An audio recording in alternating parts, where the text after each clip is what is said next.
श्रीमद् भागवत गीता 5वां अध्याय। अर्जुन बोले, हे कृष्ण, तुमने पहले कर्मों का त्याग करने को कहा, फिर कर्म की प्रशंसा करते हो। इन दोनों में जो अधिक हितकर है वह एक बात निश्चय करके बतलाओ। श्री कृष्ण बोले, कर्मों का त्याग और कर्मों का करना ये दोनों ही मोक्ष देने वाले हैं, परंतु इन दोनों में कर्म त्याग से कर्म योग हितकर है। जो किसी से द्वेष नहीं रखता, न किसी पदार्थ की इच्छा करता है, वह सन्यासी है। ऐसा पुरुष संसार के बंधनों से छूट जाता है। सांख्य और योग को मूर्ख लोग ही पृथक पृथक कहते हैं, पंडित नहीं कहते हैं। जो इन दोनों में से एक में भी अच्छी तरह स्थित हो जाता है, उसको दोनों फल प्राप्त होते हैं। ज्ञान योगियों को जो स्थान मिलता है, वही कर्म योगियों को प्राप्त होते हैं। ज्ञान योग व कर्म योग एक ही है। कर्म योग के बिना संन्यास का प्राप्त होना दुस्तर है। कर्म करने वाले मुनिजन को ब्रह्म प्राप्त होने में विलंब नहीं लगता। कर्म योग युक्त शुद्ध अंतकरण वाला, मन तथा इंद्रियों को जीतने वाला, संपूर्ण प्राणियों में अपनी आत्मा को देखने वाला, कर्म करता हुआ भी कर्म फल से लिप्त नहीं होता। योग मुक्त तत्ववेत्ता पुरुष देखते हैं, सुनते हैं, स्पर्श करते हैं, सूंघते हैं, खाते हैं, चलते हैं, श्वास लेते हैं, तो भी यह नहीं मानते कि मैं कुछ नहीं करता। वे बोलते हैं, त्यागते हैं, ग्रहण करते हैं, परंतु यही मानते कि मैं कुछ नहीं करता, और यह मन धारण करते हैं कि इंद्रियां ही अपने अपने विषयों में बरतती हैं। जो प्राणी ब्रह्मा में अर्पण कर संग को त्याग कर कर्म करता है, वह पाप से लिप्त नहीं होता। जैसे कमल पत्र पर जल नहीं ठहरता, योगी जन शरीर से, मन से, बुद्धि से तथा इंद्रियों की आसक्ति से रहित होकर आत्म शुद्धि के निमित्त कर्म करते हैं।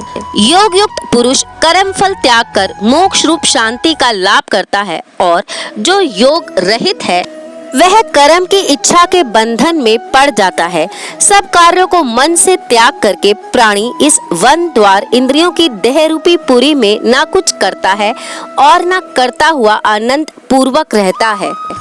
परमेश्वर किसी कर्म में प्रवृत्त नहीं करता, कर्म और कर्म फल को उत्पन्न नहीं करता। यह सब प्रवृत्ति द्वारा होते रहते हैं।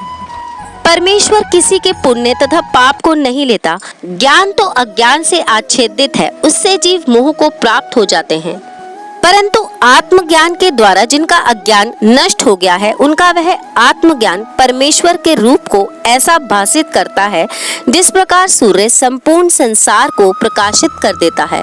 उसी परमात्मा में जिसकी बुद्धि स्थिर है और उसी में मन लगाते हैं, उसी में निष्ठा रखते हैं, और जो सदा उसी के ध्यान में लगे हैं, ज्ञान द्वारा जिनके सब पाप नष्ट हो गए हैं, वह इस संसार में जन्मते नहीं।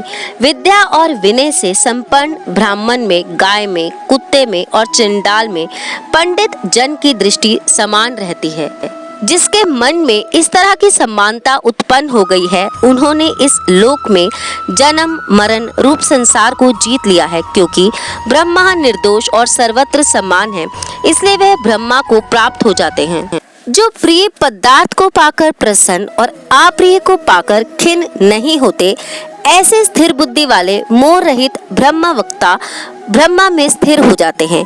बाहरी पदार्थों में जो चित्त को आसक्त नहीं होने देता, वही आत्म सुख का अनुभव करता है, और ब्रह्मा में अंतकरण को मिला हुआ अक्षय सुख मोक्ष को प्राप्त करता है। वे इंद्रियों के स्पर्श से जो भोग देते हैं, वह वस्तुतः दुखदायी होते हैं। उनका आदि भी है और अंत भी है। हे कौन्ते, ज्ञानी लोग ऐसे भोगों में रत नहीं होते। शरीर छूटने के पहले जो मनुष्य काम और क्रोध के वेग को सहन करने में समर्थ होता है, वह योगी और सच्चा सुखी है। जो योगी आत्म सुख से सुखी, अंतरात्मा के आनंद से आनंदित और अंतर ज्योति से ही प्रकाशित है, वह ब्रह्म रूप होकर ब्रह्मा निर्वाण मोक्ष को प्राप्त होता है। पाप जिसके नष्ट हो गए हैं, कुबुद्धि दूर हो गई है, मन को जिन्होंने वश में कर लिया है, जीव मात्र को जो हित चाहते हैं, ऐसे योगी को ब्रह्मा निर्वाण प्राप्त होता है।